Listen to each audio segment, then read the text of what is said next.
مقبوضہ کشمیر میں 9 لاکھ سے زائد فوجی تعینات ہیں۔ سب سے زیادہ عسکری علاقہ بن چکا ہے۔ بھارت اسے ہندو اکثریتی علاقے میں تبدیل کرنا چاہتا ہے۔ OIC، UN اور اس کے علاوہ عالمی میڈیا کو مقبوضہ کشمیر کا دورہ کرنا چاہیے۔ وزیر اعظم کی OIC کے خصوصی ایلچی برائے جموں کشمیر سے ملاقات میں گفتگو۔ کل عدم TTP سیز فائر معاہدے پر آمادہ ہو گئی ہے۔ فواد چودھری نے مذاکرات کی تصدیق کر دی۔ ویڈیو بیان میں کہا کہ TTP سے آئین کے تحت مذاکرات ہو رہے ہیں۔ افغان عبوری حکومت نے اہم کردار ادا کیا۔ ریاست کی حاکمیت اور ملک کی سالمیت کو یقینی بنایا جائے گا۔ قومی سلامتی کمیٹی کی بیٹھک۔ افغانستان میں امن خطے کی ترقی کے لیے ضروری قرار۔ کوشش ہے حالات کسی اور انسانی و معاشی بحران کو جنم نہ دیں۔ امید ہے افغانستان کی سرزمین پاکستان کے خلاف استعمال نہیں ہوگی۔ سیاسی و پارلیمانی قیادت کا عسکری حکام کی بریفنگ پر اظہار اطمینان۔ اعلامیہ جاری۔ افغانستان میں امن کے لیے کردار ادا کرتے رہنے کا عزم۔ قومی سلامتی اجلاس کا ماحول بہت زبردست تھا۔ کل عدم TTP سے متعلق کوئی فیصلہ نہیں ہوا۔ شیخ رشید کی میڈیا سے گفتگو۔ شاہ محمود قریشی نے بتایا کہ اپوزیشن قائدین کو اعتماد میں لے لیا ہے۔ بہت اچھی بریفنگ تھی۔ تمام جوابات اچھے طریقے سے دیے۔ شہباز شریف نے قومی سلامتی اجلاس کو بہترین قرار دے دیا۔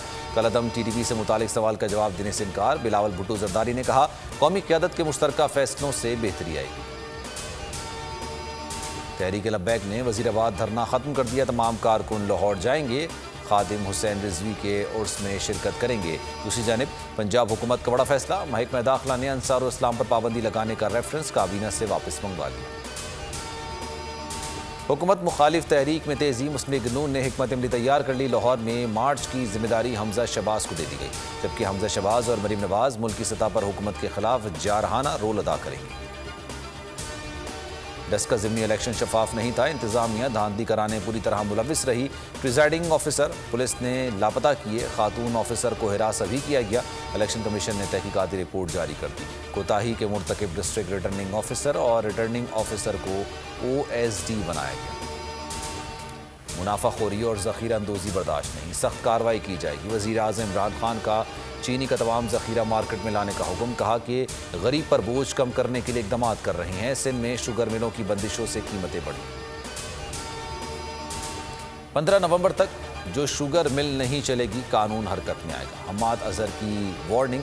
بولے سندھ حکومت قیمت کم کرے، شوگر مل کے ساتھ مل کر بحران پیدا نہ کرے۔ اعلان کیا کہ 1 لاکھ ٹن درآمدی چینی مارکیٹ میں لا رہے ہیں، 90 روپے فی کلو ملے گی۔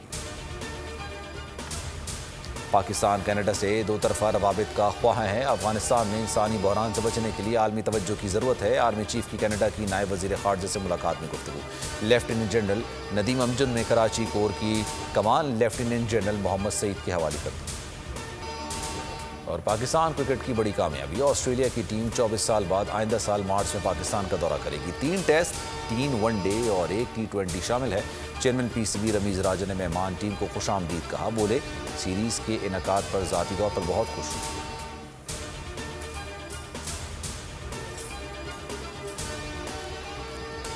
فی الوقت اتنا ہی۔ مزید خبروں اور اپڈیٹس کے لیے آپ دیکھتے رہیے بول نیوز اور وزٹ کیجیے ہماری ویب سائٹ bolnews.com۔ ایک بریک کے بعد آپ دیکھ سکیں گے پروگرام ایسے نہیں چلے گا۔ سبسکرائب کریں اور بیل دبائیں تاکہ کوئی خبر رہ نہ جائے۔